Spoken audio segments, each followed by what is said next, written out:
But do Hollywood spirits still visit? I turned around to see if there was anybody following me, and there was nobody there. Kombucha is a miracle from God.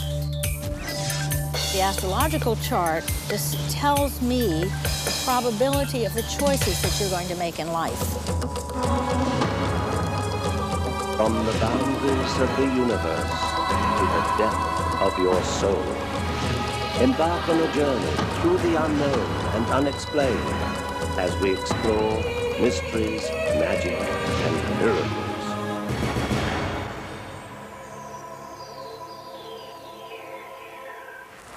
Hello and welcome. I'm Patrick McNee. Today, the unlimited power of the mind and the secrets surrounding your destiny will test your innermost beliefs.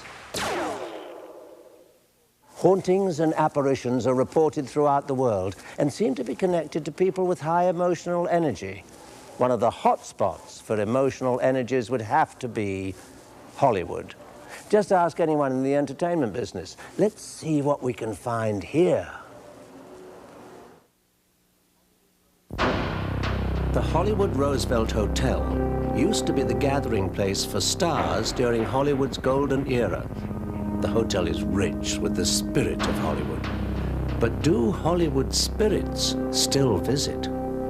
During the making of the movie From Here to Eternity, Montgomery Clift lived on the 9th floor of the Hollywood Roosevelt Hotel.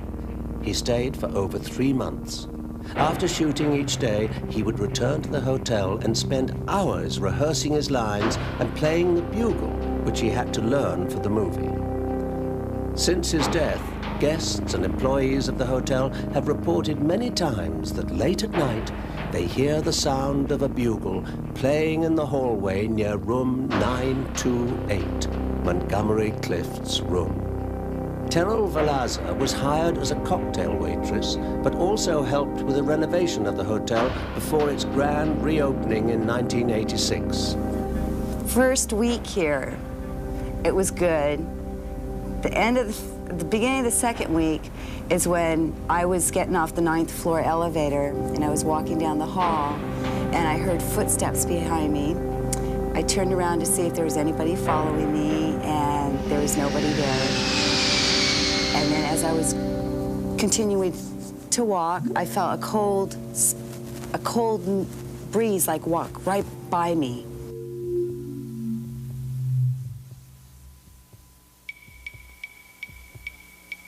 And I went down in the elevator and never went back up. What was it that brushed past Terrell Valaza in the hallway? Could it still be Montgomery Clift playing his bugle after all these years? Ghost experts believe sightings such as these are examples of spirits returning to places where they enjoyed happy times in life. Actor Clifton Webb, who was nominated for 3 Academy Awards, lived here with his mother, Mabel.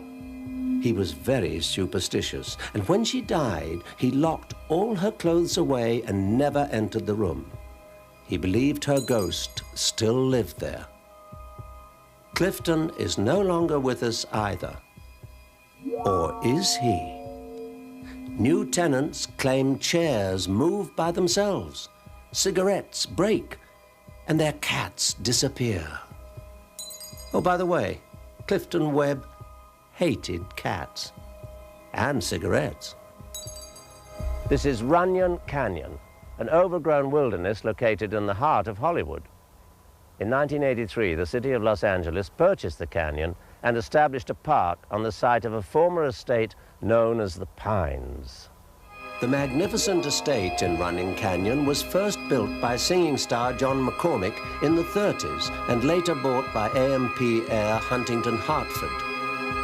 But the place was abandoned in the 60s and the lavishly landscaped grounds left for ruin. What was once the site of wild Hollywood parties, frequented by such stars as Errol Flynn, eventually crumbled and decayed.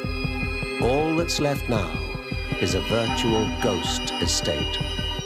Residents say they hear sounds of a party and have seen strange multicolored lights coming from the second story of where the main house once stood.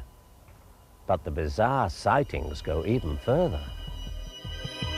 Neighborhood resident Tracy Vivot is a waitress during the day and one of several who have witnessed unusual phenomena.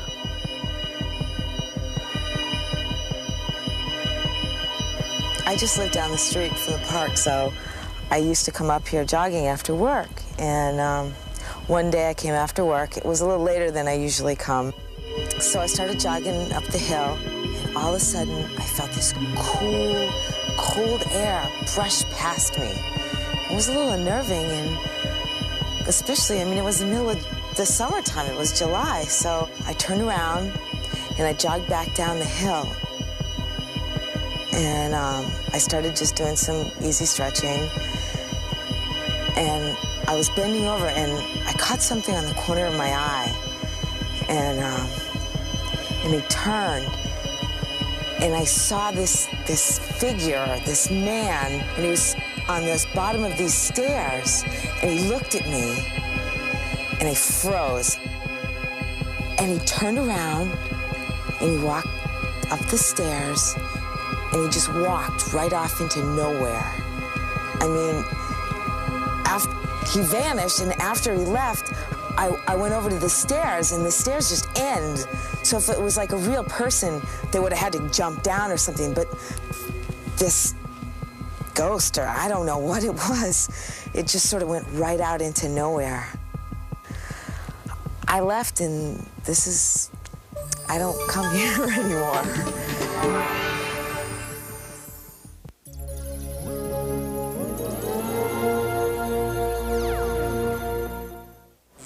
Edgar Allan Poe not only wrote mysteries, it seems he was involved in one. From 1832 to 1835, he lived in a small house in Baltimore with his wife Virginia and his grandmother Elizabeth. His grandmother died in the house in 1835. Since that time, there have been reports of strange phenomena, such as lights being turned on and windows and doors opening and closing on their own. Visitors to the historical site have reported hearing mysterious sounds and voices and feeling a tapping on their shoulders. The areas with the most activity are Poe's attic room and Virginia's bedroom. The 19th century father of homeopathy, Dr. Samuel Hahnemann, resolutely believed that healing came from the forces of nature. What would you have thought of the recent hysteria over the kombucha mushroom? This mysterious fungus is purported to treat anything from memory loss to cancer. Is it a miracle of nature or merely a misunderstood mushroom? Since the beginning of time, man has turned to nature for healing. He has sought remedies from the forest, the ocean, and the desert. To combat crippling diseases like AIDS and cancer, there is a renewed interest in discovering nature's alternative cures. The kombucha mushroom craze first started in Los Angeles about a year ago. Kombucha is thought to have Far Eastern origins dating back 2,000 years. Many believe the rediscovery of kombucha is the universe's way of helping us out. What I saw was space travelers from the future traveling back in time with the mushroom, planting the mushroom just so it would be here right at this moment in time when we need this kind of support from the life force of this universe. Betsy Pryor is the co-founder of Laurel Farms, which distributes the kombucha internationally. I asked Betsy how she became involved with the AIDS community. I was reading the Los Angeles Times one morning, and I noticed that AIDS Project Los Angeles was looking for volunteers. I was busy editing a book, so I couldn't come in myself, but I thought, you know, I think I'll volunteer my kombucha. And that was back in August of 1993, and that's how the kombucha got into the AIDS community. Betsy's partner, Norman Baker, invited us to his home to see how the kombucha is grown. Laurel Farms. Thank you. I'm very excited about being here. We're excited to have you. Let's go see what you got. Please, come on in. This is where we keep the kombucha mushrooms. Basically, we have the kombuchas in 4-quart Pyrex bowls, and they stay in their quiet, dark space for 7 to 10 days and basically drink the sugar tea water and produce the baby mushrooms. And they just love it in here. They really do. This extraterrestrial-looking mushroom is, in fact, not a mushroom at all. but a symbiosis of yeast cells and bacteria. You don't actually eat the kombucha, you make tea with it. In essence, it is funny looking, it's funny tasting, but people love it. It's worth it. And that's the key. Well, when people call us from all over the country, and we receive over 100 calls every day nationwide, to the ultimate stories of saying, Mr. Baker, Betsy, we're alive. We're not supposed to be. The doctor said we should have died 2 weeks ago. The bottom line is we've drank your tea, and it's the kombucha tea. We're alive. Our hair's grown back, our energy level, our skin's looking better. The tea is a gift from God. It's something that somehow has made a difference in our life. The kombucha is shipped from Laurel Farms with a special message to all its recipients. Expect a miracle. So how does the FDA react to you? There is nothing that we're doing that is out of line with the FDA, because we tell people to always consult their physician if they have any health challenges, if they're going to drink the kombucha tea. We tell people that they should always show our literature to their doctors before they start drinking this tea. Every year there seems to be a new fad that brings hope to AIDS patients. Is the kombucha just another fad? When somebody's usually doing a fad, they're taking money, and I take no money for this project. All the money that comes in goes to subsidize people with cancer, AIDS, and MS around the country. But that's the least amount. The main purpose is, like, why would full-blown AIDS people who are actually seeing their T cells climb, why would they pass it on to their best friends with full-blown AIDS if they weren't seeing the results? And that's what's happening nationwide, and that's the ultimate compliment that they can pay us by passing the kombucha on to their best friends, and that's what's happening. There was no way I could leave without tasting the kombucha tea. Looking forward to this. Very good. Should I help? Should I help? It tasted tart like vinegar. But who cares Very about the taste? good. Okay. Very good. Jeff Neff is the resident treatment advocate of the AIDS Service Center, which provides education and support services to people with AIDS. He's troubled that kombucha is just another in a long line of fads, or even worse. We don't know if the effects are permanent or if they even exist, because no clinical trial has ever been done on the kombucha mushroom. Part of the problem with the kombucha mushroom, again, is the fact that it's grown in a tea and sugar solution. So it could be that a lot of the energy boosts that people are experiencing are actually caffeine and sugar rushes from the solution itself. I definitely think that someone should be very careful. They should try and investigate the so-called properties of the kombucha mushroom and its effects, that they should rely on scientific information rather than word of mouth. Meanwhile, at Laurel Farms, the miraculous stories continue to pour in. After 7 months virtually bedridden with chronic fatigue, I started kombucha, and 2 days later I was vacuuming. I've been drinking the tea for about a month now, and I feel incredibly energetic. I suffered a ruptured implant, silicone implant, and began to have autoimmune problems, chronic fatigue problems, pain in the muscles and in the nerve endings, to the point where I was unable to use my arms and my hands and was in constant pain. I reached a point where I was unable to work. When I began taking the tea, immediately I felt energy. The moment I tasted the tea, I realized that there was a life force in it that was very thrilling to my body. So is the kombucha mushroom a miracle? I'd have to say, in talking with all these thousands of people every week, kombucha is a miracle from God. A person with HIV cannot expect a single treatment like the kombucha mushroom to be the miracle cure for AIDS.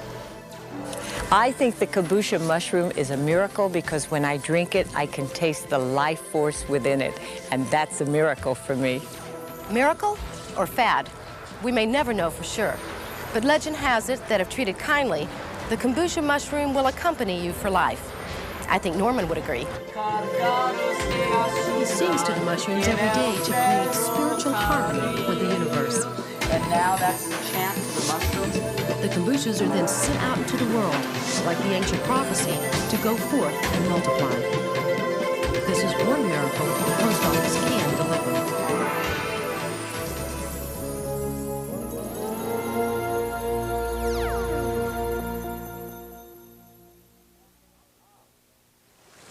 Ah, my horoscope tells me my day will go well. I'm in good company. Presidents, prime ministers, and royalty have all consulted astrologers and numerologists in search of prosperity and fortune. The perfect computation of numbers and alignment of the stars may hold the answers. Humans have always been fascinated with the heavens. We have used the stars to guide us, to help predict our future and plan our destiny. Astrology and numerology date as far back as 400 BC, and people today are as fascinated with their horoscopes as ever. Why are we still so intrigued with these ancient practices in planning our daily lives? We asked the famous astrologer and numerologist, Jean Avery. What astrology and numerology can tell are the patterns that are prevalent. But the astrological chart just tells me the probability of the choices that you're going to make in life.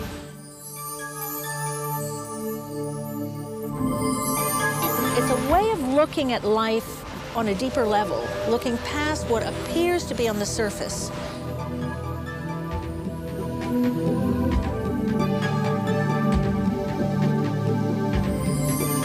If you really utilize the information that you can get from a chart, you can schedule things in your life so that you live on the higher level of success. You can understand how to utilize your energy in a productive way, not a non-productive way. It is really helpful in discovering the relationships in life. Most of us are tempted to read our horoscopes now and again. We're curious about finding out what's in store for us in the future. But understanding the alignment of the stars and how we are governed by the zodiac is more complex than most of us can comprehend. We went to a well-known area that has more astrologers per square yard than any other town in the United States, Venice Beach, California. Here we talked to astrology expert Marcella Greening to see if she could guide us through the mysteries of the zodiac and help us understand our own astrological signs better. The nature of the zodiac is a very rich and multi-layered system, which includes the positions of all the planets at the moment of your birth. The three strongest influences of the zodiac are your sun sign, your moon sign, and the rising sign. The sun is the masculine, creative, productive, active part of your astrological makeup. The moon is the feminine, receptive, perceptive, the preparatory, how you prepare your life. The rising sign is actually how you walk through your life. It's been long considered that there are four basic elements in the universe: fire, earth, water, and air.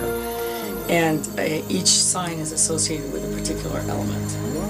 Each sign, as a result, has certain qualities that are commensurate with that element. And the fire signs are Aries, Leo, and Sagittarians. And the fire signs are very creative, high-energy people. They are pioneers, explorers, and performers. The earth signs are Capricorn, Taurus, and Virgo, and they are solid, secure people. They are grounded. They are generally interested in their careers, in the future. They tend to be less inclined to be social and more inclined to be inward. The water signs are Pisces, Cancer, and Scorpio. And the water signs are very fluid. They are easily influenced by other people. They tend to have a hard time making decisions. They are also very much about learning, about becoming new, taking new shapes. The air signs are Gemini, Libra, and Aquarius. The air signs are interested in intellectual pursuits. They are communicators. They are reformers. They are diplomats. Humans might always look to the stars to answer the questions of their daily lives. I think that it's important for us to think about astrology not as an excuse, but as a way of being more responsible for ourselves and for our relationships with other people, and our relationships with the planet, within the culture.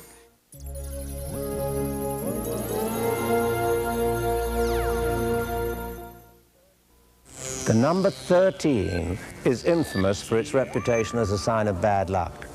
It's often left out of theatre rows and hotel floors. The musician, Richard Wagner, felt the number had a strong influence in his life. His name was made up of 13 letters, and he was born in 1813. The first performance of his opera, Tannhauser, was March the 13th, 1845, and he died on February the 13th, 1883. There are many paths leading to fulfillment and prosperity. Whatever your choice may be, live it to the fullest. I'm Patrick McNee. Join me next time for more mysteries, magic, and miracles.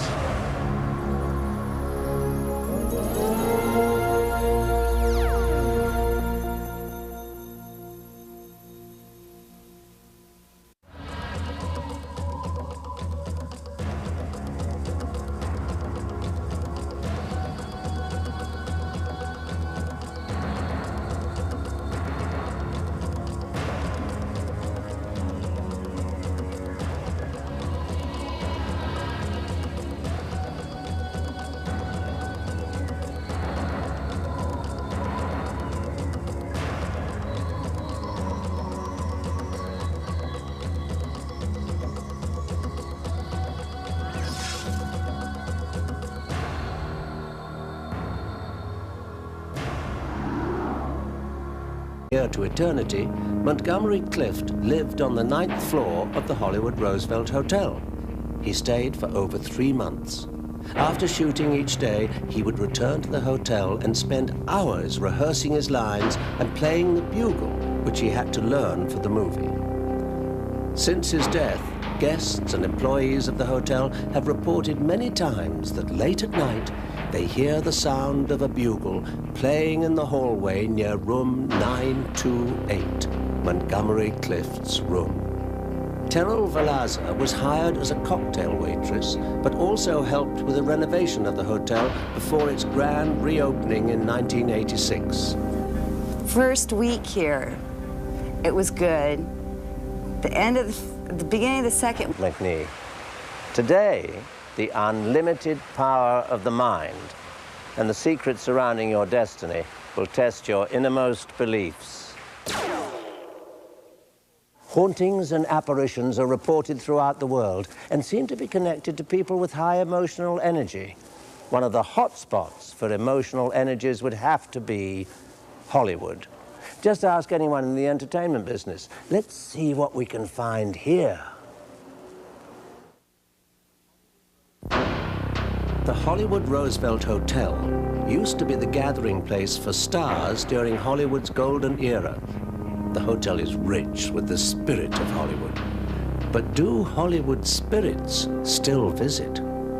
During the making of the movie from here... Week is when I was getting off the 9th floor elevator and I was walking down the hall and I heard footsteps behind me. I turned around to see if there was anybody following me, and there was nobody there. And then as I was continuing to walk, I felt a cold breeze like walk right by me.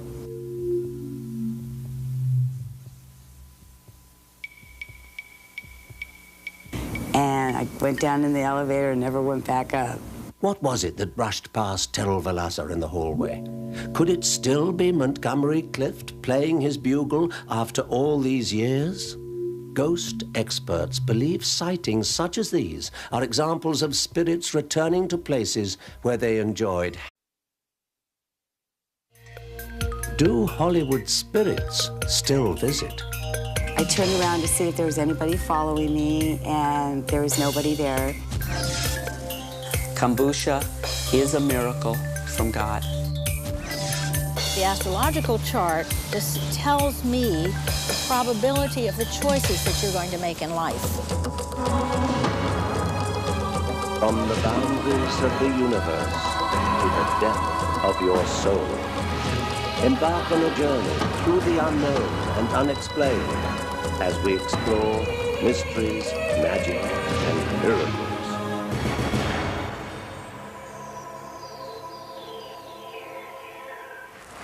Hello, and welcome. I'm Patrick. Happy times in life.